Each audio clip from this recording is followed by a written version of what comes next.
O'rtoqlar, basseynga tayyorgarchilik ketyapti. Yakshanba kuni qiladigan ishim shu bolani deganlar uchun qiladigan ishim yo'q. İşimizni yaxshi ko'ramiz, ishimizni o'z tayyorgarchilik ko'rib, basseynni tayinlab, keyin ishga chiqish kerak. Endi tayinlanmasdan turib, qanaqa ertaga kelib shoshib pishib, yugurib, bu yoqdan bu yoqqa qilgandan ko'ra, hozir hammasini tayinlab qo'ysam, basseynni chiroyli qilib, ertaga bismillah deb, ertalab 10 oyoqdan qadam bosib, uydan chiqib, Bismillahirrahmanirrahim. İşimizden hayırlı bo'lsin, chiqamiz edi. Ishni boshlaymiz o'rtoqlar.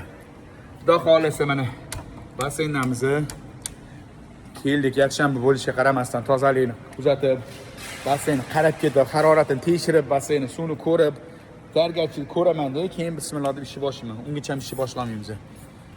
Bilmayman qanaqa bosh qiladi, lekin bizda menda shunaqa kelib ishimni basseynni ko'rib, tayyorgarchilik ko'rib, Mo'min akam baraka topsinlar mana.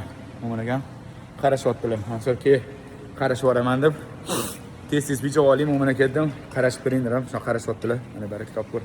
Hammani quvamiz. Basseyn tozaligini ko'rmoqchimisizlar? Mana. Yana sizlarga nima kerak? Tozalik. Qanaqa yana tozalik? Bundan tozalik o'rtoqlar. Suv iliq 26.9 suv lishni o'lchadim. O'zim kelib, suvni haroratini o'lchab, basseyn tayyorlab, dush bilan ko'rib, razdalkaga kirib chiqib, hamma yoqni ko'rib bo'lganimdan keyin ketaman. Ungacha ham ketmayman. Mana basseyn tayyorlab olaylik.